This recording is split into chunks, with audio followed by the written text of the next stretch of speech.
Everybody. Okay, so we're doing this, and this because what we want to do is radicalize, empathize, radicalize, psychedelicize. Just kidding. I'm doing all kinds of rhymes that don't always have to make sense. Why is all my rhymes, all your rhymes, why do all poems have to rhyme? Maybe they don't. Who's your favorite poet?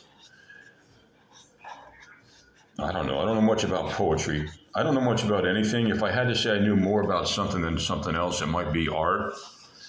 But really, I don't even know much about that. I do suppose that I believe in the importance of art history as a way to get children and young adults interested in history. Because art history is a reflection of general history of the culture of whatever group or cultural group or nation or area of the world. You know what I'm trying to say.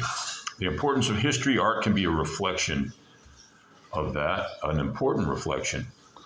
And one of the best, or I don't know best, I don't know really, I think that you got the very oldest art history that I know of in terms of, the thing is art history is a reflection of art and the history of Africa, Asia, Europe.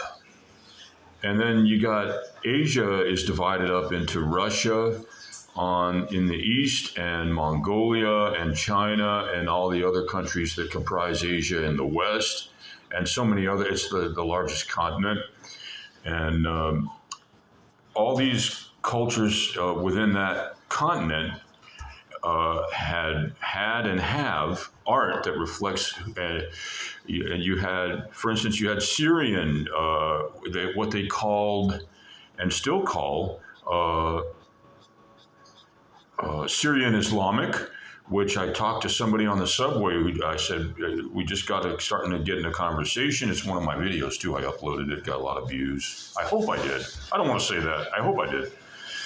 I said, what? He said, I teach art history. I said, what general, you don't usually meet intellectuals on the subway, or if you do, you don't usually get to talk to them. But I had a nice conversation, which I was able to upload in one of my previous videos. It's maybe a month old, not even 2 weeks old. Syrian Islamic. So you have art from all over the world. That would be Southwest Asia, Syria. Okay, so then you have Africa. In Africa, I would do a good exercise right now for me, for you, for all of us, is to try to learn the countries of Africa.